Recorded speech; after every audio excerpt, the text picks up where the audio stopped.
Vamos a buscar en el libro de Mateo, capítulo 25.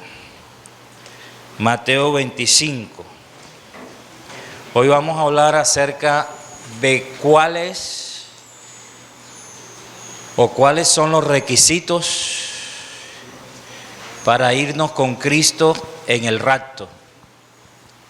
Damos la bienvenida a todos los televidentes de Renacer Televisión. De parte de la Iglesia Avivamiento le damos un aplauso al Señor por toda la teleaudiencia de Renacer Televisión.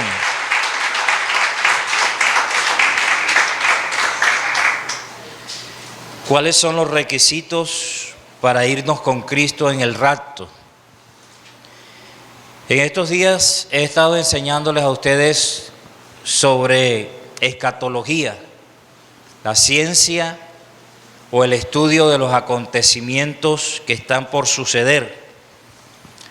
Y con mucho cuidado el Espíritu Santo me ha guiado en cada enseñanza a declarar con toda mi voz que la iglesia no pasa por la gran tribulación. ¿Cuántos escucharon eso?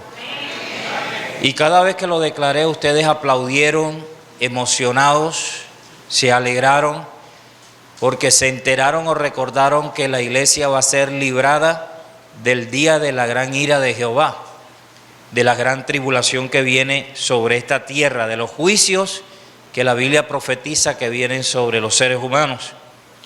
Sin embargo, me preocupó algo el viernes y estuve orando y pasé el fin de semana acongojado, constrictado e incluso hasta enojado. Y Dios me ayudó a entender que es bueno decirles a ustedes que la iglesia no se queda para la gran tribulación, pero que hay que aclararles que hay requisitos que se necesitan cumplir para hacer esa iglesia que se vaya en el rapto o en el arrebatamiento. Hoy les voy a probar a través de la palabra de Dios que no todo el que se llama cristiano se va en el rapto, que no toda la iglesia se va cuando suene la trompeta, que dentro de los que se quedan van a haber cristianos y de pronto algunos pensarán, claro, los cristianos que viven mal el evangelio, los apartados, pero nosotros no, pero sí va a haber sorpresa que gran parte de los que se queden van a ser pastores, evangelistas, misioneros, apóstoles, profetas, diáconos, gente de 15, de 20, de 30 años de evangelio, gente que participaba de la cena, que echaban fuera demonios, que sanaban enfermos en el nombre de Jesús, y al mismo tiempo van a ser parte de ese gran grupo de cristianos redimidos, que se van a quedar en el rapto. Y como se los dije, se los voy a probar a través de las Escrituras. Para eso vamos a leer Mateo 25, del 1 al 13, en el nombre del Padre, del Hijo y del Espíritu Santo. Amén. Entonces, el reino de los cielos será semejante a 10 vírgenes que tomando sus lámparas salieron a recibir al esposo. 5 de ellas eran prudentes y 5 insensatas. Las insensatas, tomando sus lámparas, no tomaron consigo aceite, mas las prudentes tomaron aceite en sus vasijas juntamente con sus lámparas. Y tardándose el esposo, cabecearon todas y se durmieron. Y a la medianoche se oyó un clamor: aquí viene el esposo, salid a recibirle. Entonces todas aquellas vírgenes se levantaron y arreglaron sus lámparas. Y las insensatas dijeron a las prudentes: dadnos de vuestro aceite, porque nuestras lámparas se apagan. Mas las prudentes respondieron diciendo: para que no nos falte a nosotras y a vosotras, id más bien a los que venden y comprad para vosotras mismas. Pero mientras ellas iban a comprar, vino el esposo. Y las que estaban preparadas entraron con él a las bodas y se cerró la puerta. Después vinieron también las otras vírgenes diciendo: Señor, Señor, ábrenos. Mas él respondiendo dijo: De cierto os digo que no os conozco. Velad pues, porque no sabéis el día ni la hora en que el Hijo del Hombre ha de venir. Gloria al Señor. La historia que nos ocupa en esta mañana es conocida en las Escrituras como una parábola, la parábola de las 10 vírgenes. Las parábolas fueron usadas por el Señor Jesucristo, y esto es bueno que lo sepan y recuerden todos los miembros de Avivamiento, que les he dicho que Dios quiere que seamos maestros de la palabra. Jesucristo utilizaba las parábolas para enseñar verdades que por sí mismas eran difíciles de entender. Una parábola es una historia sencilla y práctica relacionada con el diario vivir de los oyentes, que lleva el propósito de hacer fácil o de permitir o favorecer que las personas entiendan verdades que de pronto pueden ser difíciles de explicar. Jesucristo dijo en una de sus ocasiones de enseñanza: tengo muchas cosas que decirles, pero ahora ustedes no la pueden sobrellevar. Jesús, como buen maestro, sabía que el maestro siempre sabe más que lo que saben sus discípulos. Pero el maestro verdadero no se vanagloria de lo que sabe, ni tampoco enseña con el propósito de sorprender o de admirar al público con lo que sabe, sino que la sabiduría le enseña al maestro que aunque sabe mucho, él debe rebajarse al nivel de los oyentes para enseñar no lo que él sabe, sino lo que los oyentes pueden entender. ¿Cuántos dicen amén? Entonces Jesús utiliza la parábola con una doble fin. En una ocasión los discípulos le preguntan: ¿por qué les hablas con parábolas? Y él dice: para que oyendo no oigan, y para que viendo no vean, y con el corazón no entiendan. Estaba hablando de los enemigos del Evangelio.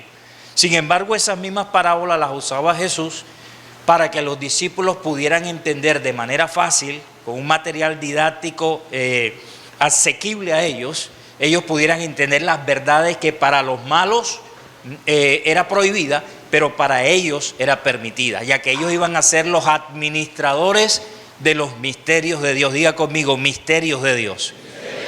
¿Qué quiere Dios de ustedes? Que se conviertan en administradores de los misterios de Dios. Amén. Que salgamos del kindergarten, del ABC del Evangelio, y aprendamos a administrar grandes revelaciones. ¿Cuántos quieren grandes revelaciones?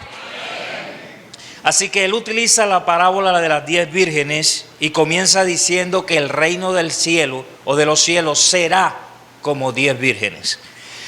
Y utiliza una vivencia práctica de la cultura judía, como lo es la ceremonia de bodas o el matrimonio, para explicarnos lo que va a suceder el día del arrebatamiento, el día en que suene la trompeta y Jesucristo descienda por su iglesia para llevarla 7 años al cielo, mientras en la tierra se producen los juicios de Dios sobre los seres humanos.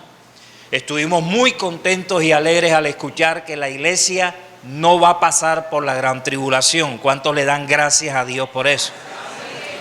Pero todo privilegio trae consigo una gran responsabilidad. No son todos los cristianos los que se van en el arrebatamiento. Hay requisitos por cumplir. Diga conmigo: responsabilidad. Cuando usted se encuentra el número 10 en la Biblia, casi siempre tiene que ver con esta palabra, responsabilidad, que al mismo tiempo significa habilidad para poder responder. Responsabilidad, habilidad para responder. Y aquí en esta historia encontramos que Jesús no mencionó 11 vírgenes, tampoco mencionó 9 vírgenes, sino que él utilizó el número 10 para darnos a entender que esta parábola, su principal propósito es enseñarnos cuál es nuestra responsabilidad en el arrebatamiento.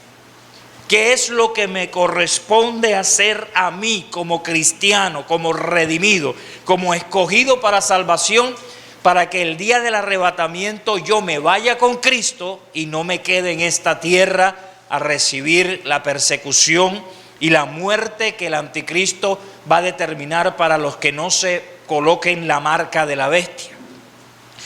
10 vírgenes nos hablan de la responsabilidad que debo cumplir para irme con Cristo en el arrebatamiento. Pregunto en esta mañana, ¿cuántos se quieren ir con Cristo en el arrebatamiento? Estamos de acuerdo que todos queremos irnos con Cristo a las bodas del Cordero. Entonces conviene estar atentos en esta mañana para enterarnos cuál es nuestra responsabilidad para irnos con Cristo, para cumplir el requisito que nos permita entrar en ese avión espiritual que nos va a llevar a las bodas del Cordero. Vamos a leer nuevamente, Alfredo, y yo te indicaré dónde detenerte. Y ustedes muy atentos porque esto es crucial, esto es primordial, esto es de vida o de muerte. Leemos. Entonces el reino de los cielos será semejante a 10 vírgenes que tomando sus lámparas salieron a recibir al esposo. Hasta allí. ¿El tema cuál es de la parábola? Diga conmigo, matrimonio. Para esto quisiera que conocieran cómo se llevan los matrimonios en el pueblo de Israel. Recuerde que la parábola tiene que ver con la vivencia, con la cultura, con la costumbre que los israelitas tenían y que Jesús quería utilizar algo que ellos conocían para que comprendieran algo que no habían conocido aún. Los matrimonios en Israel son una fiesta de gran solemnidad y muy complejos, de mucho simbolismo. Cuando un joven israelita se enamora de una israelita, no es como acá en el occidente donde nos desvivimos para enamorar a la joven, para caerle bien a la joven, y todo gira alrededor de cautivar el corazón de la doncella. En Israel, la mirada del novio no está en conquistar a la novia, sino simplemente él lo que debe es sentir un interés por cierta jovencita. Pero en lugar, si se puede decir así, de enamorar al novio o a la novia, el joven se debe forzar para caerle bien al suegro.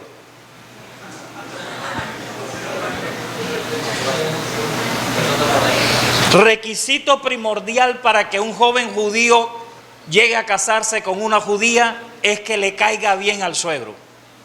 Por eso los novios en Israel se enfocan es en ese propósito. Cuando un joven se enamora de una judía en Israel, va con su padre a hablar con el padre de la muchacha y le declara enfáticamente: me he enamorado de su hija y quiero casarme con ella. Los rabinos colocaron una ley rabínica que dice que los suegros no pueden negarse a entregarle la niña al muchacho. Si un muchacho se enamora de una hija de un judío, el judío no puede decirle que no. No puede negarle a la muchacha. Entonces los rabinos, para proteger a las hijas de los judíos, colocaron lo que ellos llaman una trampita. Usted sabe que los judíos y los israelitas son muy mañosos. Entonces pusieron una ley que decía que está bien, el suegro no puede negar a la muchacha al muchacho, pero el suegro tiene el derecho de exigir una dote y debe fijar el suegro la cantidad que el novio debe dar. O sea, prácticamente el suegro vende a su hija. ¿Cuánto están entendiendo? ¿Dónde está la trampita? En que si alguien pretende a Sheila y somos judíos, yo no puedo por la ley decirle al muchacho: me cae mal el muchacho, no me pasa el muchacho, no es el que yo quiero para mi hija.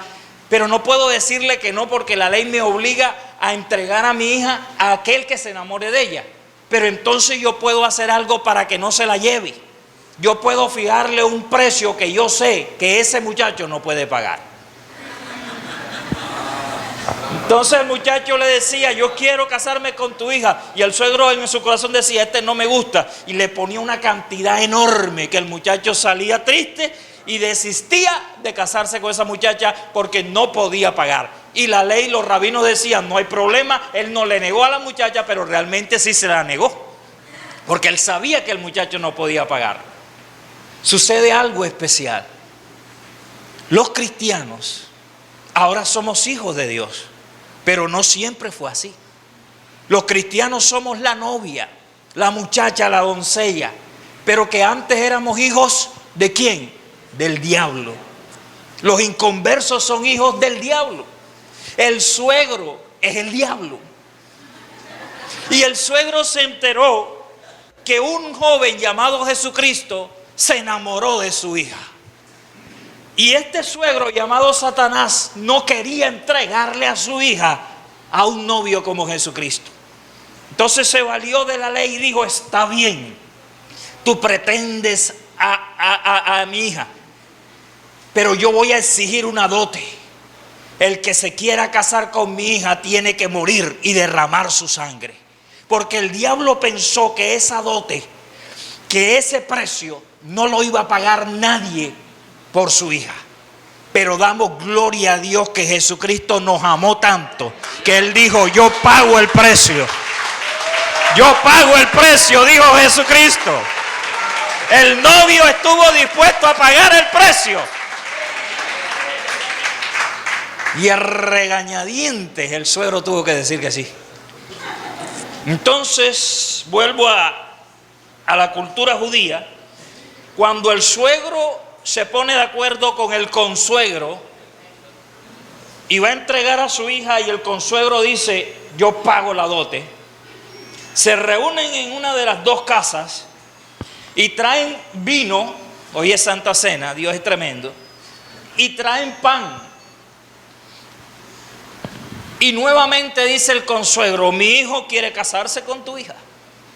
Y el suegro dice: me tienes que dar tanto. Y el consuegro dice: amén, yo lo pago.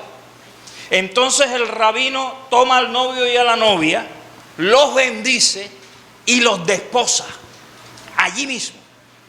De ahí en adelante son desposados. Y le da a la novia y al novio, que son los únicos en esa ceremonia que pueden tomar del vino. Y el rabino dice: este vino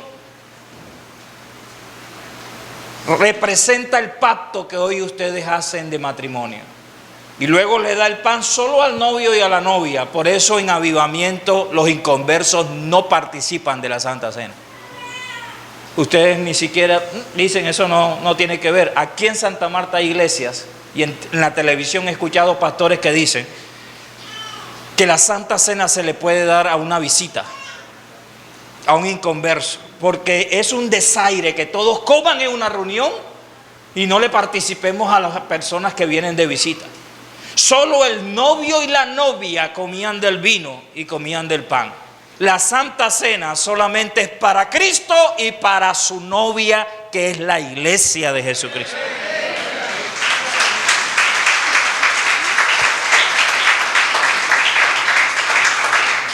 Los cristianos, si son duros, no quieren participarle a uno del vino. Si quiere tomar del vino y quiere comer del pan, arrepiéntase y reciba a Jesucristo como el Salvador de su alma. Y será parte de la novia que se va a casar con Jesucristo. Entonces sí puede participar de la cena. Si van a aplaudir, hágalo bien, porque si no, eso no le agrada a Dios.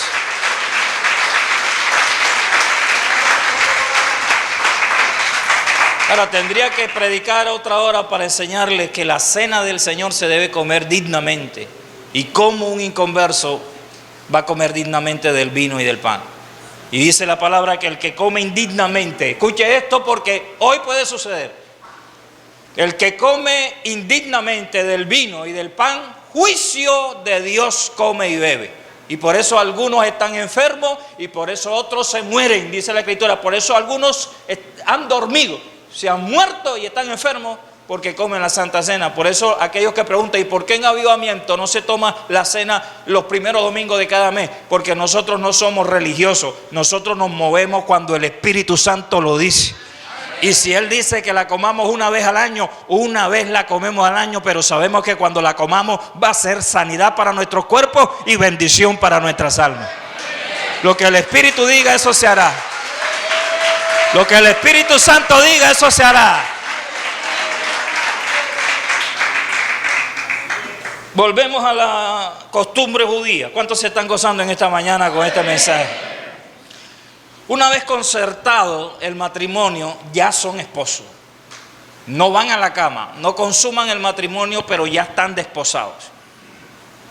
El varón sale de la reunión para la casa de su padre con un propósito: construirle una casa a su esposa. Ella se queda, puede suceder por semanas, meses, incluso años. El novio se va para casa de su padre y le construye una casa a su esposa o su novia. Jesús dijo, escuche esto, después que participó de la cena con los discípulos, firmando el contrato de matrimonio, Jesucristo subió al cielo, pero antes de subir dio una promesa. Él dijo, en las casas de mi Padre muchas moradas hay. Voy pues a prepararos lugar y luego vendré y os tomaré a mí mismo para que donde yo esté, vosotros también estéis.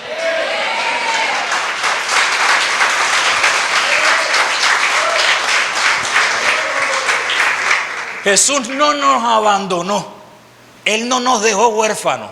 Somos la novia, una novia desposada, una novia atada a un novio por el santo vínculo del matrimonio. Que el diablo no malinterprete lo que está sucediendo ahora. No somos un rebaño sin pastor. Estamos aquí en la tierra. El amado se fue, pero Él no se fue huyendo. Él no se fue abandonándonos. Él no se fue dejándonos como las novias de Barranca. Él se fue al cielo a prepararnos una mansión que es un cuerpo glorificado para que cuando Él venga podamos partir con Él al cielo. ¡Aleluya!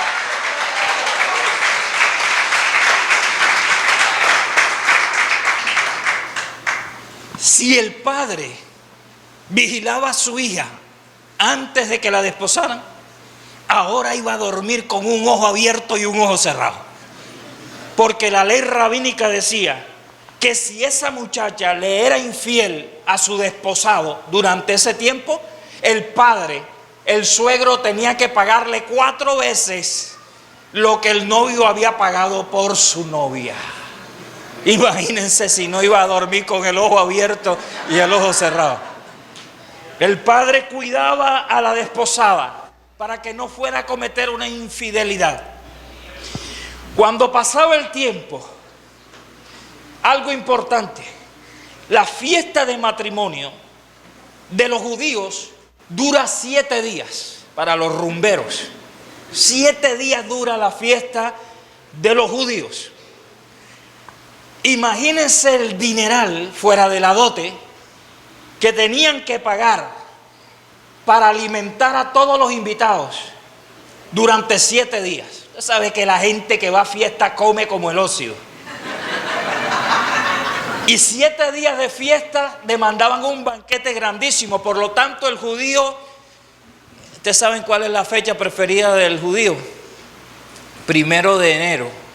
Primero dinero. Entonces los judíos se idearon algo para que la fiesta no fuera tan cara para ellos. Acostumbraban a casarse de 10 matrimonios en uno solo. Porque para los judíos el 10 también tiene que ver con congregación. Jefe de 10, jefe de 50, 10 judíos tomarán o 10 personas de las naciones tomarán del manto a un judío. El 10 también tiene que ver con congregación. Entonces se conseguían 10 novios con sus 10 novias y concertaban un solo matrimonio y así los gastos aminoraban, porque todos los suegros compartían los gastos y salía más barato el matrimonio. ¿Entendimos eso? Por eso encontramos que la parábola es de 10 vírgenes. No es que un judío se iba a casar con 10 mujeres. Algunos se alegraron. ¿Sabía usted que una promesa dice, o una promesa no, una profecía dice que para la tribulación un hombre se casará con 7 mujeres? Dice la Biblia en una de las profecías que 7 mujeres le dirán a un hombre: danos tu nombre, tu apellido, y nosotras comeremos nuestro pan y vestiremos nuestra ropa. A causa del aumento que hay de homosexuales, de gay, y a causa de la cantidad de hombres que van a morir en la gran tribulación, cada hombre lo perseguirán 7 mujeres. Ahora entiendo por qué el Señor lo llama la gran tribulación. Porque 7 mujeres significan 7 suegras. ¿Habrá mayor tribulación que esa, mi hermano?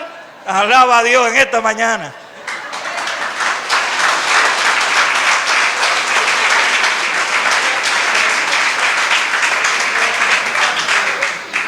¿Cuánto dan gloria al Señor? No podemos con la que tenemos y van a venir 6 más. Imagínense eso. Resulta que los 10 novios y las 10 novias se ponen de acuerdo, ellas se quedan en casa. Ahora, cuando el novio fija la fecha, él no le dice a la novia. La familia de la novia y la novia no saben exactamente el momento del matrimonio. Pero en la medida que pasan los días, el novio le hace llegar a la novia ciertas señales. Los discípulos le dieron a Jesús: dinos cuáles son las señales de tu venida. ¿Cuándo serán estas cosas y el fin del mundo? El amado le manda señales. Cada vez que usted ve a su pastor en estos días predicando la escatología, es el novio que te está mandando señales para que sepas que muy pronto viene la boda. ¿Cuántos saben que el matrimonio está cerquita? ¿Cuántos se están vistiendo de boda? Entonces ya las novias comienzan a entender que está el día, pero no saben qué hora. El día y de la hora nadie lo sabe. Entonces ya sabemos que está el día. Entonces empiezan a vestirse, blower, aceite y perfume, y se pasan todo el día en el salón de belleza. Y llega la noche, porque los matrimonios son jueves en la noche en el pueblo de Israel. Nadie se casa otro día sino jueves. Y los novios se reúnen en la casa de uno de ellos y comienzan a cantar con los panderos y la flauta, y empieza el alboroto para que todo el mundo sepa en la noche que llegó el matrimonio. Entonces ellos comienzan a cantar y a danzar, como ustedes saben que hacen los israelitas, y vienen por toda la calle, desde la casa del novio hasta la casa de la novia. Entonces las novias ya llevan horas allí esperando. Ellos adrede alargan las horas, dejan que llegue la noche. La parábola dice que era medianoche, ya estaban cansadas, el corre, que la dieta para que el vestido le quedara bien, que la faja para la cinturita de avispa, ya estaban asfixiándose. Y llega a las 12 de la noche y ellas estaban cabeceando, estaban adormitadas. Entonces había otra trampita. Como no había Nokia ni Movistar, había que avisarle a las novias que los novios salieron allá, porque la misma cultura decía, la misma idiosincrasia de esa actividad decía que si el novio llegaba y las novias no abrían enseguida o las encontraba durmiendo, eso era un mal augurio para el matrimonio. Algo malo iba a suceder en ese matrimonio porque el novio llegó y la novia no estaba preparada. Así que había que avisarle a las novias. Ya los muchachos venían danzando, venían cantando. Entonces se idearon esto: Radio Bemba. Los vecinos que ya sabían de la fiesta abrían sus ventanas y en serie se gritaban: ¡ya viene el novio! ¡Salid a recibirlo! Y el otro vecino que estaba en la otra cuadra hacía lo mismo: ¡ya viene el novio! ¡Salid a recibirlo! Y iban de serie en serie, de vecino en vecino, hasta que llegaba el anuncio a la casa de las novias. Y ellas se preparaban, veían las lamparitas, que ahorita les enseño por qué. Ellas tenían sus lamparitas, las preparaban y estaban listas para que llegara el novio. Cada novio llegaba y caminaba hacia hasta la mitad del recinto. Las novias caminaban hacia la mitad. Recuerde que Jesús no va a venir a la tierra.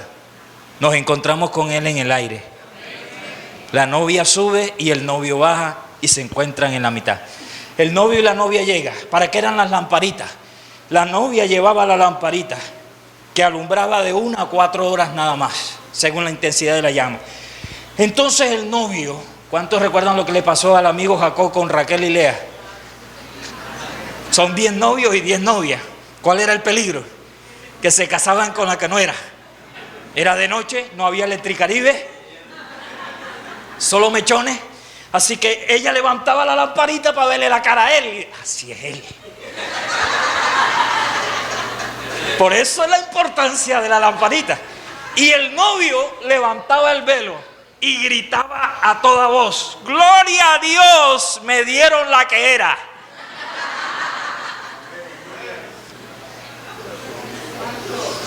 Y allí se efectuaba el matrimonio. ¿Cuántos se han gozado con esta enseñanza? Bueno, hasta aquí nos hemos reído bastante, ¿verdad? Ahora viene cuando el pastor Nerio da champú, ponte los cascos y saca los pañuelos. En esta historia se nos dice una realidad muy triste. Yo anoche derramaba lágrimas mientras escuchaba a un predicador. Ustedes saben que necesito ser recursivo en estos momentos para poder aprender y predicar. Y me dio tristeza saber algo. Jesús dijo: 2 estarán trabajando en el campo, el uno será tomado y el otro será dejado. 2 estarán durmiendo en una cama, me imagino esposo y esposa, y el uno será tomado y el otro será dejado.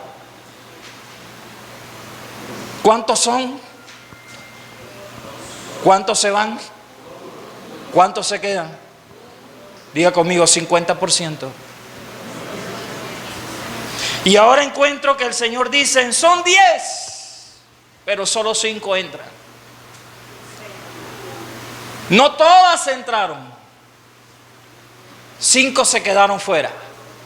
Y cuando tocaron la puerta, el novio, el amado, el que pagó la dote por ella, le dijo: no te conozco. Jesús no va a reconocer a cristianos que no estén preparados para su venida. Cristianos por los cuales Él derramó su sangre, pagó el precio, trató con ellos por años, los cuidó, los guardó, los protegió, les proveyó, pero por no estar preparados el día de la venida, con el dolor de su alma, Jesús desde allá atrás, después de la puerta, les va a gritar: no te conozco. Jesús solo conoce a los cristianos que estén preparados en el momento que Él venga. El manto solo cae sobre el que esté listo para recibirlo. Elías le dijo: quédate 4 veces. Y el profeta le dijo: vive Jehová y vive tu alma, que donde quiera que tú vayas yo iré. Cristiano que se quiera ir en el arrebatamiento tiene que decirle a Cristo en este tiempo lo mismo: si el domingo a las 7 hay servicio en la iglesia, donde tú estés, yo también voy a estar, Señor. Si hay ayuno en la iglesia, donde Cristo esté, ahí estaremos nosotros. Acostúmbrate a estar donde Cristo esté, para que cuando Él lance el manto estés allí para recibirlo.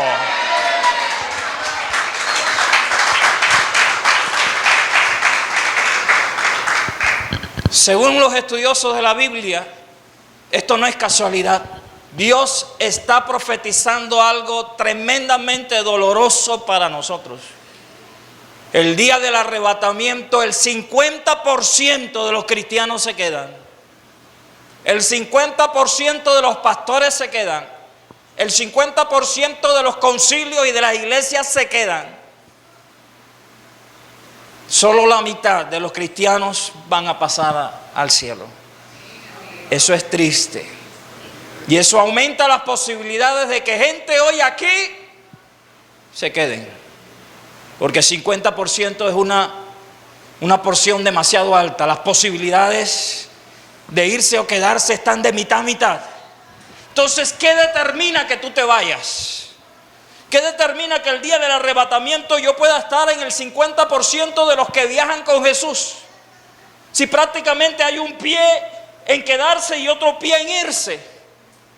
Las posibilidades me dicen que no tiene que ver con Dios. Tiene que ver conmigo. Diga conmigo: mi responsabilidad. Lo que va a determinar hacia dónde me voy a inclinar yo, hacia los que se queden o hacia los que se van, es esta parábola. ¿Por qué 5 entraron y por qué 5 se quedaron fuera? Dice que se oyó la voz a medianoche, y medianoche significa donde las tinieblas reinan, donde el diablo está dominando, donde sientes la pesadez. A medianoche es donde arrecia el ataque satánico, donde la brujería está atacando la iglesia. Por eso dice la escritura que las 10, no 5, las 10. Las 10 que representan a la iglesia de Cristo estaban cabeceando. El cansancio. A medianoche, donde reinan las tinieblas, la iglesia estaba cabeceando. Por eso hay que hacer lo que hoy Dios nos enseña en esta palabra. Aquí está la clave para que cuando venga la medianoche, en la misma hora en que se escuche la voz, el novio viene a salir a recibirle, pero al mismo tiempo donde se hace más pesado el sueño, donde tengo problemas para orar, donde ni siquiera puedo abrir la boca, sino que tengo que orar en mi pensamiento y aferrarme a ese versículo que dice: Señor, considera mis pensamientos. Porque hay tanta pesadez a la medianoche que ni la lengua puede pronunciar sonidos para buscar a Dios y orar. En el momento de más pesadez, ¿qué hicieron las 5 vírgenes para poder mantenerse firmes cuando venga la medianoche sobre esta tierra? Eran 10 y las 10 cabecearon. Ahora entiendes por qué cristianos férreos, cristianos huesos rojos, pasan por tiempos de cabeceo. Gente que ayuna, que ora. Las he escuchado decir y yo mismo lo testifico. Hay periodos de tiempo en tu vida. Tú amas a Dios, tú anhelas a Dios. Tú dices: como el siervo brama por las corrientes de las aguas, así clama por ti, oh Dios, el alma mía. Pero al mismo tiempo sientes la pesadez. Tienes que decirle: estoy buscando tus aguas en tierra árida, donde no las hay. Ni sientes la pesadez. Algunos creen que es que son malos cristianos. Tú no eres mal cristiano. Lo que sucede es que estamos a medianoche. Lo que sucede es que estamos cabeceando. Pero hay una diferencia entre las 5 que cabecean de una manera y las 5 que cabecean de otra manera. Dice la Biblia que las que entraron, dice la Biblia que las mismas que cabecearon, pero que pudieron entrar a las bodas, tenían lámparas encendidas. Y que no se confiaron en tener la lámpara encendida con aceite, sino que tenían una vasija al lado llena del Espíritu Santo, llena del aceite del Espíritu de Cristo. Yo le digo algo a mis hijos en esta mañana: vendrá la medianoche, la brujería va a aumentar, las tinieblas cubrirán la tierra, pero si tú eres amigo del Espíritu Santo, el Espíritu te dará la victoria. Porque el enemigo vendrá como río, pero el Espíritu levantará bandera de victoria sobre nuestras vidas. Hay 2 elementos que en esta porción de las Escrituras nos enseña que asegura que nos vayamos con Cristo. Aquí dice que ya tenían lámparas. Las 10 tenían lámparas. Pero 5 de ellas no se confiaron. 5 de ellas dijeron: ¿y qué tal si el novio se demora? Para los 70 y los 80, dicen los escatólogos que fueron los años en que la iglesia de Cristo en el mundo entero estaba con lámparas encendidas. Pero de un tiempo para acá, y me lo confirman el grupo de alabanza, me lo confirma Alberto y los predicadores de esta iglesia, tú prendes enlace, tú colocas emisoras cristianas, y tienes que buscar, como se busca el petróleo y el oro, tienes que buscar un mensaje que te hable de que Cristo viene. Hoy te hablan de carro, te hablan de casa, te hablan de becas, hoy te hablan de prosperidad. Pero el mensaje que se ha perdido en la iglesia es que Cristo viene por nosotros. Y hoy Avivamiento está rescatando la doctrina santa. Cristo viene pronto. Y es necesario estar preparados. Los grupos de alabanza se les cuadra la cabeza buscando una melodía moderna que hable del rapto. Todo es enamoramiento y te amo. Y si mi almohada hablara y no sé qué cuántas cosas. ¿Y dónde están los coritos? ¿Dónde están las alabanzas viejas que eran con tambor y guacharaca, pero que en todos los servicios nos recordaban Cuán gloriosa será la mañana cuando venga Jesús el Salvador. Esas sí eran alabanza.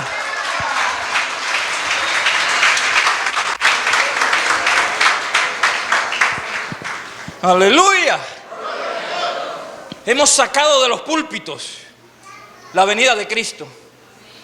Ayer Lauri me colocó en el celular un tremendo predicador de hoy en día, una de las iglesias más grandes. Pero llevo semanas escuchando a gente de sana doctrina, gente que no te habla con evangelio light, sino que te confronta con el pecado. Y cuando escuché a este predicador, no lo quise escuchar. Le dije: Laura, imagínate, con los banquetes que me estoy dando últimamente, esto para mí es una changua, un caldito de papa con cebolla. Y el que me impresionaba antes, pero que ahora me doy cuenta que lo único que me enseñaba era vivir en esta vida. 7 pasos para la prosperidad, 8 pasos para que te vaya bien, sé un exitoso, saca el campeón que hay dentro de ti. Yo no necesito sacar el campeón que está dentro de mí. Yo lo que necesito sacar es el pecado de mi vida, para que cuando Cristo venga esté limpio y me vaya con Él. ¡Aleluya! Dejemos esos mensajes de tú si puedes y viene una gran bendición y el Señor te va a prosperar. Y empecemos a decirle a la gente que si mi pueblo se humillare, no que se le crean los bollones, sino que se humillen. El verdadero avivamiento no es enseñarle a los cristianos a ser súper cristianos, sino a humillarse delante de su Dios. Porque aquí el súper no es el cristiano, ni el pastor, ni la estrella. Aquí el súper se llama Jesucristo, el Hijo del Dios viviente.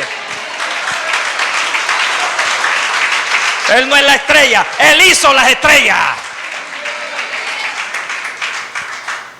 ¿Qué significa la lámpara? ¿Y qué significa el aceite? Porque aquí está lo más importante del mensaje. Salmo 119, 105, ¿qué dice? Salmo 119, yo creo que ustedes tienen que aprenderse esa cita hoy. Diga: lámpara es a mis pies tu palabra y lumbrera a mi camino. Repita conmigo: Salmo 119, 105. Diga: lámpara es a mis pies tu palabra y lumbrera para mi camino. ¿Cómo vas a encontrar el camino a la boda del Cordero si no tienes la lámpara, que es la palabra de Dios? Pero si no leen Biblia, ¿cuántos leen Biblia? ¿Cuántos leen Biblia? ¿Quieres saber si tú lees Biblia? Levánteme la mano el que sepa qué dice Marcos 12:10. Levánteme la mano, machetero, no le dije que va a abrir la Biblia.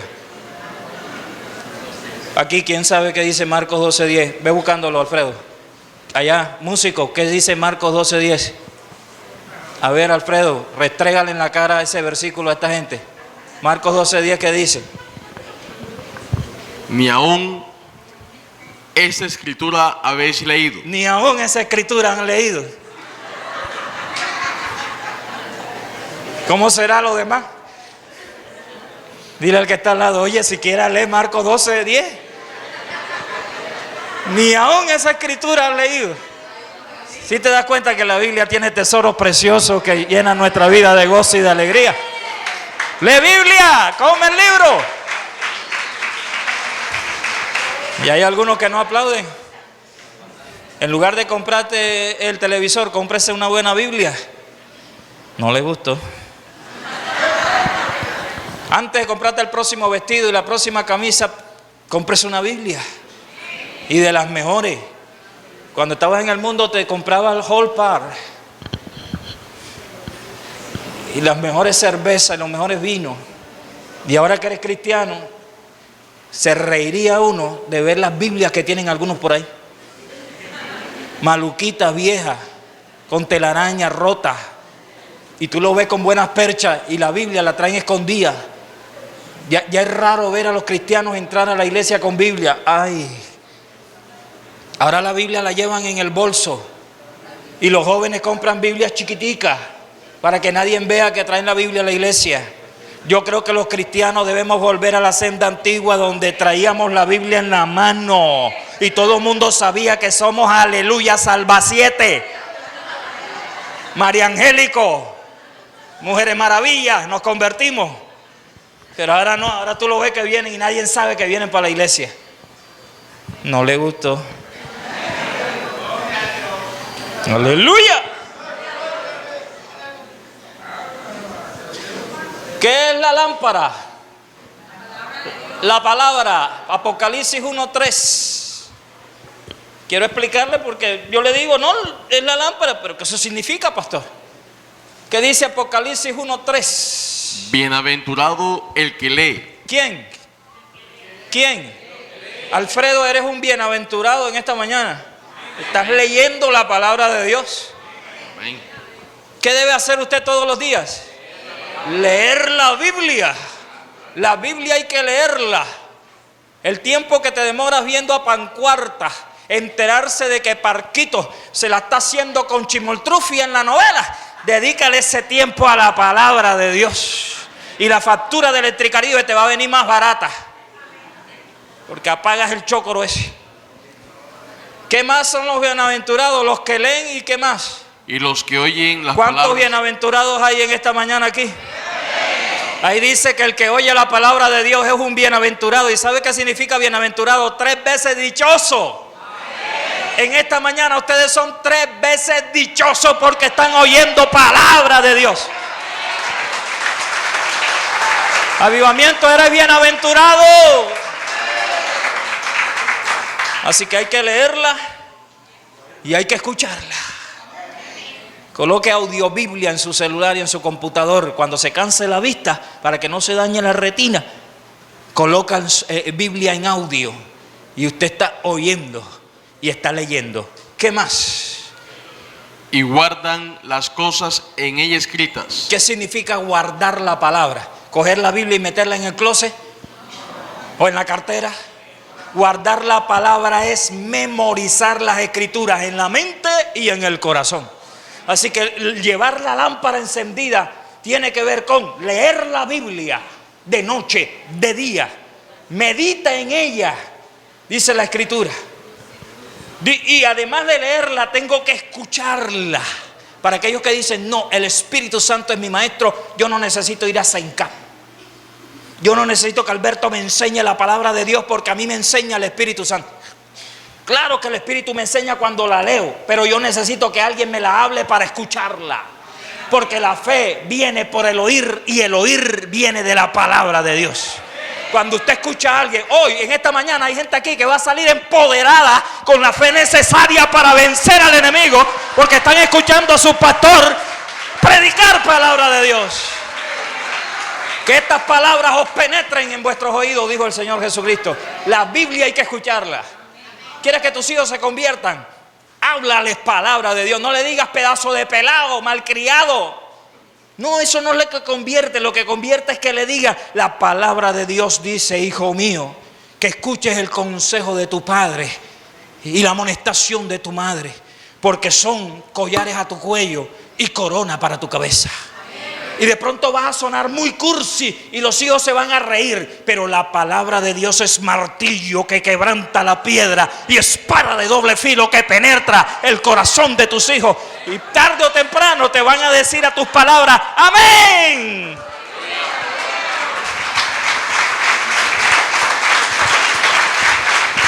Apocalipsis 22:10.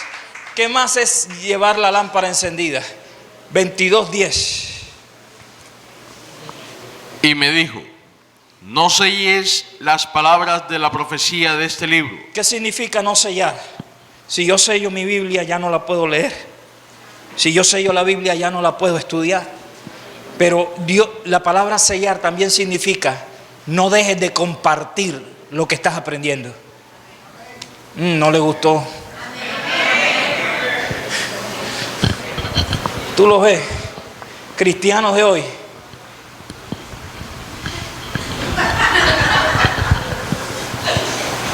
Los cristianos de hoy.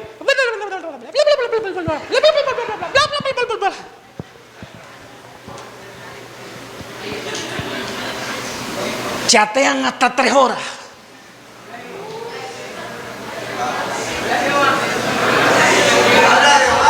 Se pasan todo el día en el WhatsApp.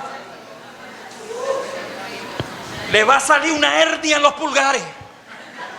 Ya hay una enfermedad que se llama wasititis. Daño en los tendones de los pulgares por eso. Ya la bautizaron los médicos. Hablan teléfono como si le hubieran regalado la factura de Telefónica. Pero mándenlos a evangelizar. Tienen al pasajero al lado y no son capaces de abrir la boca para decirles: Cristo te ama. Todos los días hablan con inconversos. Tratan con el vendedor de pescado, el vendedor de yuca, y no les predican. Pero buenos que son para el WhatsApp, buenos que son para el Facebook, buenos que son para chatear.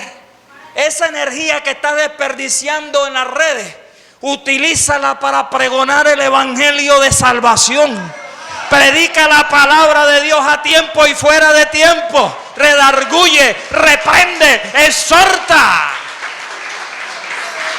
Dile al que está al lado: predica la palabra.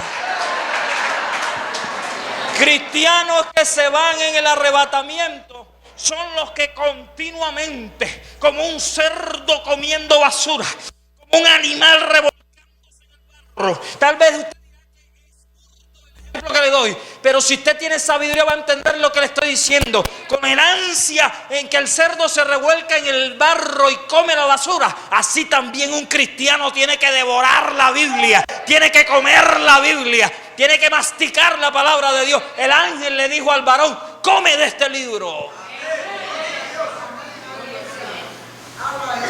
Solo leyendo la Biblia vas a recibir lo que Dios tiene para ti. Maná significa: ¿qué es esto? Y Dios le envió a Israel maná todos los días. Y el Nuevo Testamento me enseña que el maná es el rema de Dios, la palabra revelada. Y hay una característica del maná. El maná tiene un sabor especial. Dice la Biblia que el maná tenía sabor a aceite fresco.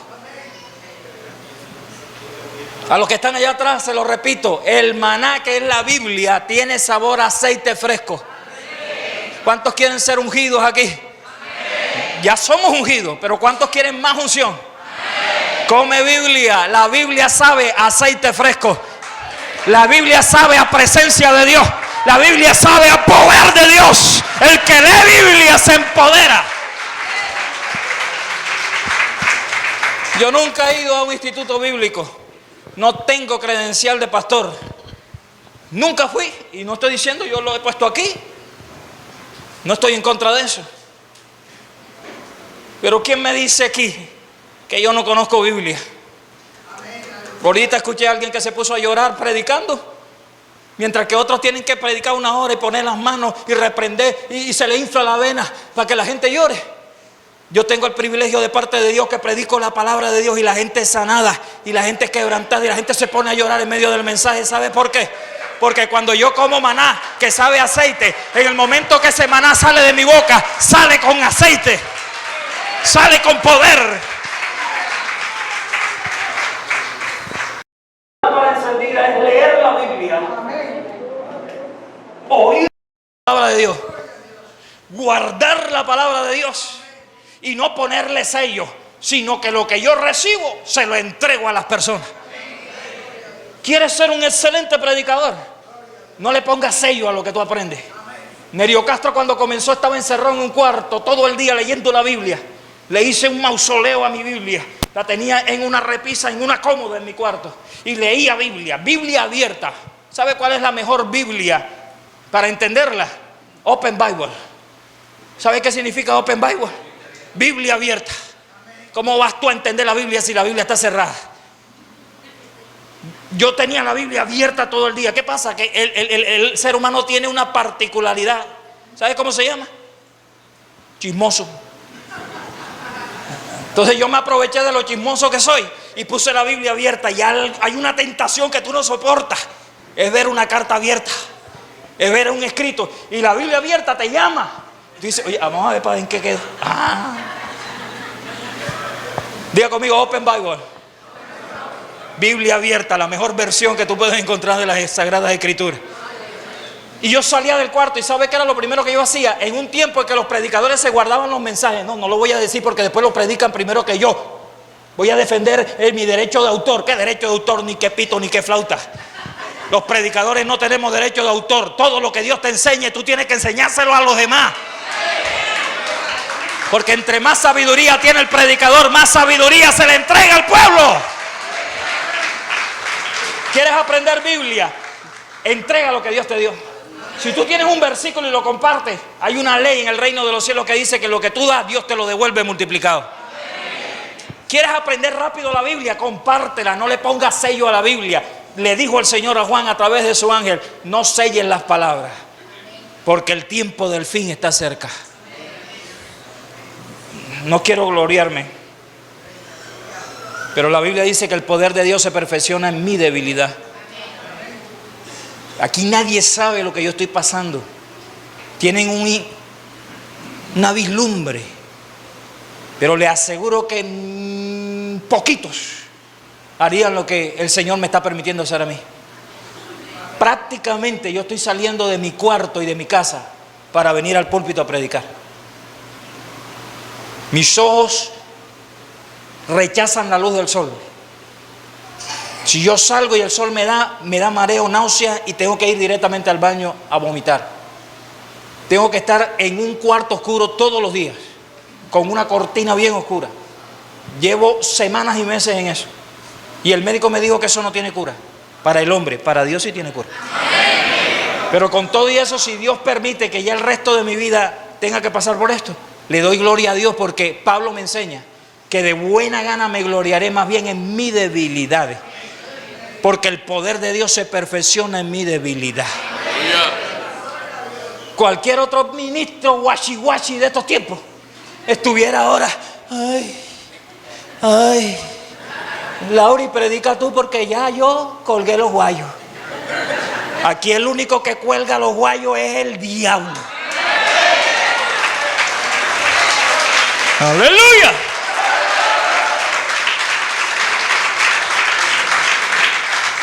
Por eso valore lo que está haciendo su pastor. Antes de estar aquí tuve que inyectarme las espinacas de Popeye. Una inyección energética que es tan espesa que la pelota queda ahí. No la digiere el organismo. Para estar con ustedes hora y media. Y que un muerganito venga hoy tarde a la escuela dominical. Y que esté viendo el reloj mientras yo esté predicando y que esté bostezando mientras estoy llevando la palabra de Dios. A ese no le ha amanecido.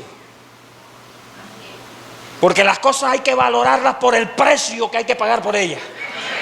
Y tu pastor está pagando un precio alto para que ustedes cada domingo y cada miércoles y cada viernes tengan aquí un banquete.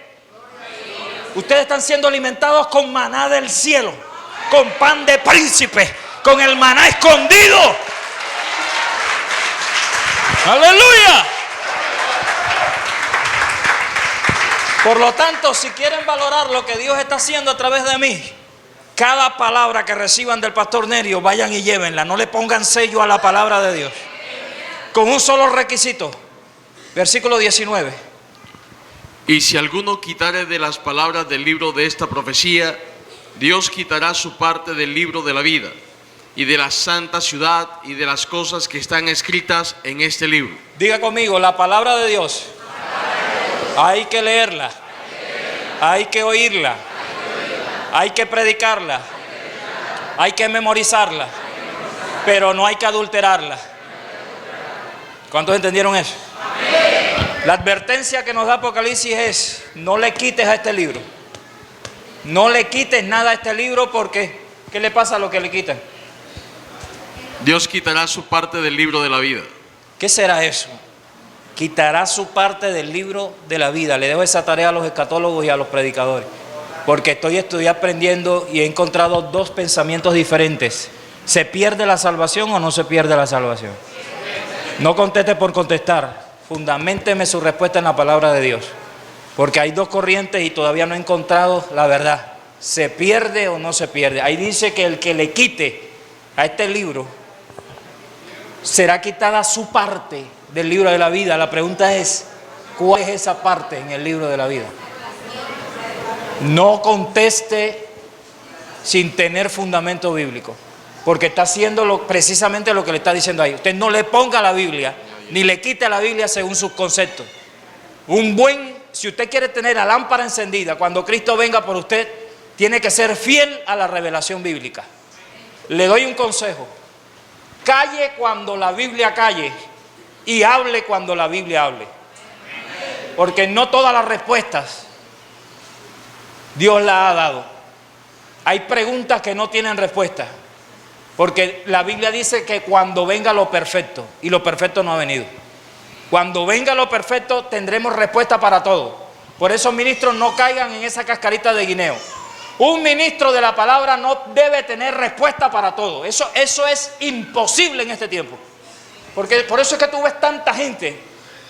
Esto que sentí este fin de semana se debió a que, como estoy escuchando a tantos predicadores, me puse triste. Porque escucho a grandes predicadores decir una cosa y a otros grandes predicadores decir lo contrario. Escuchaba a dos predicadores de renombre. Ustedes me entienden cuando digo esa palabra. El renombre es Jesucristo. Y uno dice que cuando Génesis menciona que los hijos de Dios tuvieron hijos con las hijas de los hombres, eran ángeles embarazando mujeres. Eso era lo que yo quería hasta ahora. Y escucho a otro predicador de renombre decir que no, que los hijos de Dios eran los descendientes, me ayudan, de Set, ¿sí? Del tercer hijo de Adán. Y que las hijas de los hombres eran las hijas de Caín. Entonces, ¿a quién se le cree? Yo ato a los demonios y yo siento que los demonios se atan. Y escucho a un predicador de renombre que dice que los demonios no hay que atarlos porque según el griego y el hebreo. Pero papi, mi Biblia no está en griego ni en hebreo, mi Biblia está en español. Entonces se me cuadra la cabeza tratando de entender la verdad. Cuando escucho tantos predicadores que el error que cometen es que no se sujetan a la revelación de Dios, sino que empiezan a dar opiniones personales. Las opiniones personales, la teología personal, la filosofía hueca, mételas en el inodoro y baja la palanca. Porque la interpretación de la Biblia no debe ser personal. Los santos hombres de Dios que escribieron esta Biblia la escribieron siendo inspirados por el Espíritu Santo.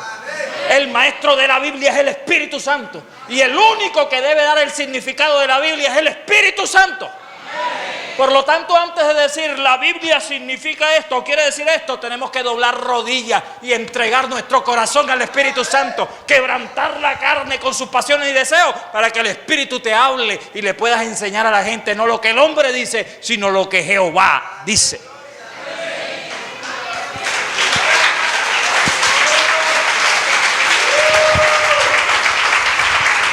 Avivamiento, no cometas este error porque por esa razón muchos se van a quedar. Hoy en día hay mucha gente que tiene lámparas. Son unos macrocéfalos espirituales, conocen desde Génesis hasta Apocalipsis, hasta el índice se lo han estudiado.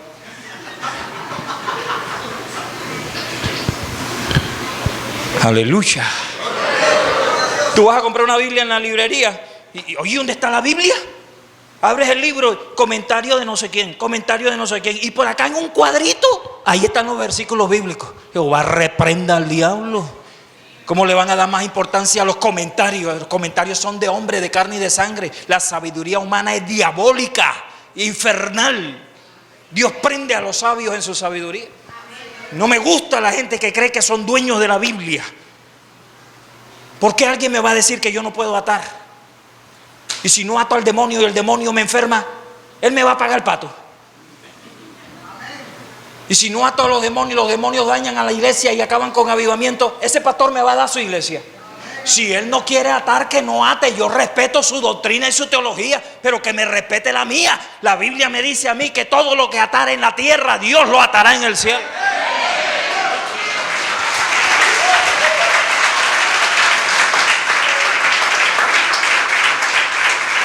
Entonces, tú los ves con las gafitas, los teólogos. Es que tú no, hasta nos dicen ignorantes. Es que tú no pisaste una universidad cristiana. ¿Dónde están tus credenciales? Según el griego, la palabra atar significa disciplinar. Entonces yo le contesto, no hay problema. A partir de hoy, en lugar de decir te ato, Satanás, le voy a decir te disciplino, diablo. No hay problema. Oye, porque alguien que no encuentre la relación entre disciplinar y atar, cuando yo disciplino a un cristiano, ¿qué les hago? Le quito todos los derechos y se queda ahí sentado. Lo estoy bloqueando, ¿sí o no? Es lo mismo. Y tanto, pero detrás de eso, ¿sabe qué es lo que hay? Físico miedo al diablo. Le tiemblan las piernas. Pero en avivamiento nos ha enseñado el Espíritu Santo que al diablo no hay que tenerle miedo. Sea Jehová tu miedo, sea Jehová tu temor. El pastor se levantó porque había ruido. Mira, anoche me pasó algo raro. El pastor se levantó y escuchó un ruido en la sala, y cuando llegó estaba el diablo acostado en el sofá de la sala. ¿Y sabe qué le dijo ese pastor como que de avivamiento? Porque le dijo, yo pensaba que era otra cosa, y se fue a dormir. Y si le tienen miedo al diablo, y que no te metas con el maluco, que no menciones el nombre. No menciones el nombre. Anoche estaba acostado, en los momentos en que Dios me dejó dormir, porque con este cuento de que el que se va con Cristo es el que está velando, anoche no dormía yo. Y estaba acostado arrucado, ustedes que hay brisa en la noche. Cuando en eso siento que de la cama de al lado salta un conejo como los de Walt Disney, para que vea usted que uno cree que eso es un conejo como el de Walt Disney. Saltó y se me trepó, las piernas me las puso aquí y me agarró las manos, y yo me quería mover y quería golpear la cama para que Lauri me escuchara, y nada, me tapó la boca, no podía reprender. Cuando de pronto en mi mente dije, la sangre de Cristo tiene poder, y ¡pum! Lo que fue se fue. En el momentico el celular se me cayó donde estaba el tomacorriente, y yo entre sueños quería coger el celular y le puse los dedos al tomacorriente donde estaban los cables, y el conejo me mordía los dedos. ¿Qué significa eso? Que había un ataque espiritual para que yo, cogiendo el celular, me electrocutara los dedos con el tomacorriente. Pero a raíz de que estaba velando y que estaba despierto y reprendí, el diseño de Satanás se frustró. Lauri se levantó y me cogió el celular, y yo comencé a pensar, ¿qué pasó aquí? Porque a veces lo que tú dices, oye, yo soy un ungido, soy un hombre de Dios, ¿cómo que el diablo se me va a trepar encima? Pero lo que no recuerdan es que Jesucristo, el Hijo de Dios, el Rey de Reyes, en 40 días de ayuno, que estaba bien prendidito, el diablo vino para tentarlo. Para los que creen que son intocables, no me toques porque me tumbas la unción. El diablo puede estar sentado al lado tuyo en esta mañana, Jehová lo reprenda. Pero la victoria es que los ungidos le damos una palera al diablo. Se puede trepar encima de uno, le puede tapar la boca, pero los cristianos siempre vamos en victoria.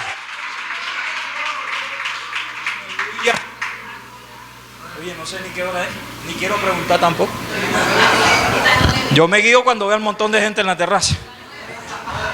Ya son las 9 y hay Santa Cena, amén. Bueno, vamos a tener que terminar con el dolor de mi alma. Primera de Juan 2:27, ya sabemos que es lámpara, ¿verdad? Diga conmigo, leer, oír, guardar y predicar la palabra de Dios sin adulterarla. Porque el cachalandrado te predica Biblia cachalandrada, y el afeminado dice, el Señor ama a todos. Primera de Juan. Pero la unción que vosotros recibisteis de Él permanece en vosotros, y no tenéis necesidad de que nadie os enseñe. Así como la unción misma os enseña todas las cosas, y es verdad, y es verdadera, y no es mentira. Según ella os ha enseñado, permaneced en Él. Diga conmigo, la unción me enseña. Porque es que algunos aquí han venido con ese cuento de que la unción es convulsionar. Ay, llegó la unción. Ay, y se alborotan los pelos. O los condoritos. Los cristianos condoritos que no pueden sentir la unción porque enseguida plop.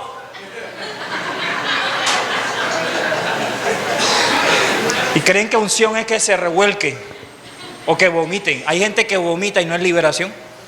Te está reprendiendo y ellos y no saben dónde sacar el vómito. No hay vómito, pura saliva. Tienen el demonio de la saliva. Porque creen, tienen esa mentalidad que esa es la unción. Todo eso, diga conmigo, es emoción. Una cosa es la unción y otra cosa es la reacción. Es que cuando el Espíritu me toca, yo doy vuelta y me rompo la cabeza contra la pared. Eso no es el Espíritu Santo. La Biblia me dice que el Espíritu Santo es un caballero. ¿Y de dónde dice eso, pastor? Dice la palabra que Dios todo lo hace decentemente y en orden. Los moveres del Espíritu Santo tienen que ser ordenados y tienen que ser decentes. Hermanitas que danzando se le ve el departamento de nutrición infantil. ¿Qué decencia tiene que ser eso? Y danzan y la falda se levanta y caen al piso y todo el mundo tiene que correr a taparlo porque hasta de colores. El Espíritu Santo, eso no es el Espíritu Santo, eso es la carne y hasta los demonios. Las cosas de Dios son decentes y son en orden. Te puede recibir tremenda unción y está así. Hay gente que no, que oye, el pastor Nerio no se mueve. Yo estoy allá en la sillita y el grupo alabanza cantando y estoy llorando y por dentro tengo una bomba atómica. Por dentro soy una olla de presión. Pero yo entiendo que el de al lado también tiene que recibir. Porque yo me levanté en una iglesia donde había una mujer que parecía un nevecón de files de doble puerta. Y además de ñapa traía 2 maracas de cuero en la mano. Y la forma como ella decía que el Espíritu la tocaba es que comenzaba a dar vuelta con las maracas. Entonces ella sola recibía y los demás teníamos que estar pendientes de dónde estaban las maracas que no nos fueran a poner los ojos. No.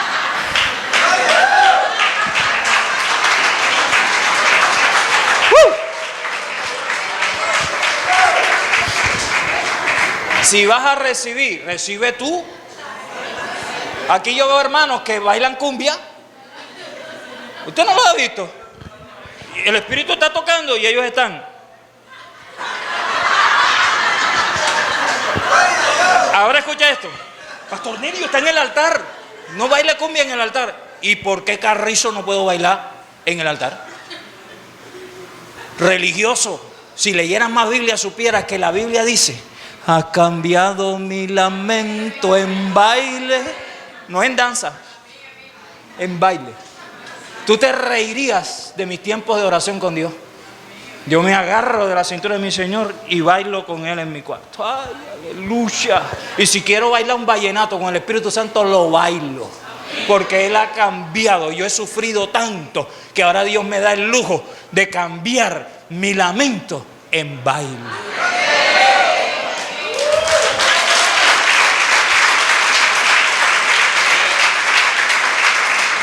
Ahora, tú has visto al pastor Nerio acercarse al hermanito y decirle: oiga, no soy irreverente. ¿Quién dijo que eso es danza del Espíritu? A mí no me importa si es del Espíritu o es de la carne. Me importa que mi hermanito se está gozando en la presencia de Dios. Pastor, pero es que la Biblia dice que David danzó delante de Jehová. Sí, dijo danzó delante de Jehová, lo que implica que el Espíritu Santo lo inspiraba. Pero también dice que danzó con toda su fuerza. Una pelotera que tienen que si la danza es del Espíritu no es del Espíritu. Si la persona tiene un corazón para Dios, eche para adelante. Pase que venga y pase que vaya. En una sola baldosa. Brillando el piso con las botas de los... ¿Me va a decir a mí que bailaba breakdance en Barranquilla? Aleluya. Lo importante es la motivación que tú tengas en tu corazón. Si usted lo está haciendo para Dios, eche para adelante que Dios se lo recibe. ¡Aleluya! Pero ojo, no me quieras engañar diciendo que es el Espíritu Santo. Ese eres tú. Si ahora que ministremos tú te caes y me rompes una silla, me pagas la silla. Pastor, pero fue el Espíritu Santo. No, el Espíritu Santo cayó, pero tú reaccionaste de esa manera. Si ibas a avanzar, mira para atrás. Si tú eres de los que le gusta echarse para atrás, mira que no te la pared. Y di, Ujier, me aguanta cuando me vaya a caer. Ahí va. Pastor, eso no es espiritual, pero te estás gozando en el Señor. Una danzarina en Boston Central se asombraron porque ella estaba danzando y no la dejaban los ujieres. Usted sabe que hay ujieres así, que la persona está danzando, entonces agarrarla. Oye, suéltala, si se está danzando, que disfrute. Y la hermanita abrió los ojos y le dijo: oye, ¿tú no te das cuenta que estoy danzando? Y-